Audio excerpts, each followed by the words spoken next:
جی میں ووٹر ہوں اور میں آیا ہوں. میں اپنا شناختی card election commission of Pakistan کے نمائندے کو دے رہا ہوں. انہوں نے ویریفائی کیا. پھر میں یہاں پہ آتا ہوں.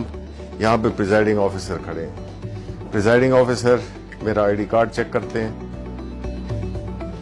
اور مجھے کلیئر کرتے ہیں کہ میں اپنا ووٹ ڈال سکتا ہوں. انہوں نے یہاں سے بیلٹ کا پریس کیا اور میں نے اپنی پسند کے کینڈیڈیٹ کو دیکھتے ہوئے, انتخابی نشان بھی ہے اور نام بھی ہے, تو میں اپنا ووٹ دے رہا ہوں جی زبیر جٹ کو.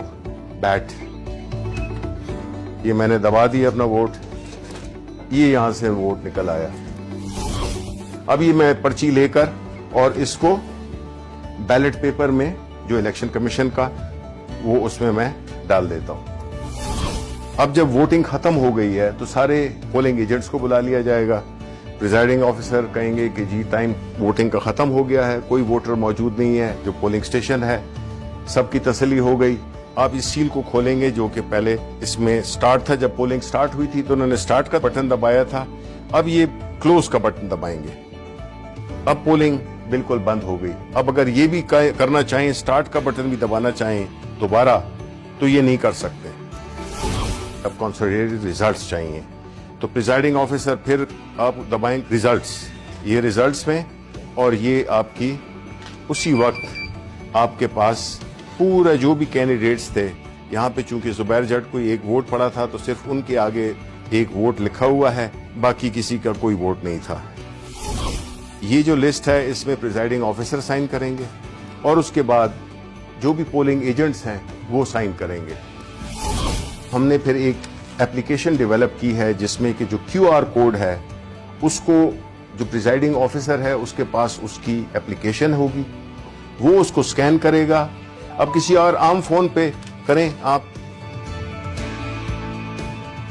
اب یہ ہے جو اپلیکیشن کے ساتھ ہے, وہ جو ہی کیا ہے آپ نے دیکھ لیں کہ وہی ریزلٹ جو کہ اس کے ہیں وہی ریزلٹ آئے ہیں.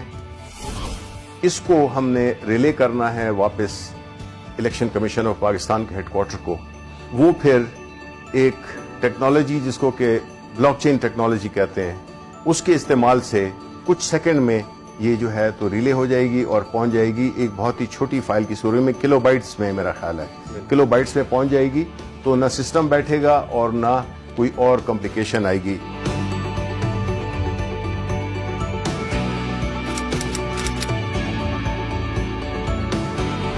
اگر کوئی یہ کوشش بھی کرے کہ وہ اسی طرح کا ووٹ پہلے تو چھپوا نہیں سکتا, لیکن اگر چھپوا بھی لے تو وہ ووٹ اس لیے کاؤنٹ آؤٹ ہوگا کیونکہ ہر ووٹ کے اوپر ایک بار کوڈ ہے. وہ بار کوڈ جب آپ سکین کرتے ہیں تو وہ آپ کو صرف ایک انفارمیشن دے گا, صرف یہ بتائے گا کہ یہ اس پولنگ سٹیشن کا بیلٹ پیپر ہے. تو ہمیں جب پوسٹ آڈٹ الیکشن کسی کو اعتراض ہو سکتا ہے تو تب بھی یہ انفارمیشن کے ٹائم اور جو پولنگ سٹیشن ہے صرف اس کی انفارمیشن ہوگی جو کہ سب کو دکھائی بھی جا سکتی ہے.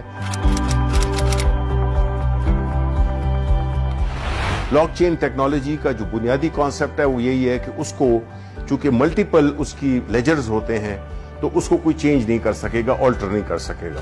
تو اس لیے جو مسئلہ تھا آر ٹی ایس کا جس کی وجہ سے اس کو اس پورے عمل کو ایک بدنامی کا سامنا کرنا پڑا, اس کا حل بھی ہم نے نکال دیا ہے. جب ایک ووٹ ڈل جائے تو یہ مشین ڈی ایکٹیویٹ ہو جاتی ہے اور جب تک کہ بیلٹ کا بٹن نہ دبائیں پریزائڈنگ آفیسر وہ جو اجازت تھی وہ ایک ہی ووٹ کے لیے تھی.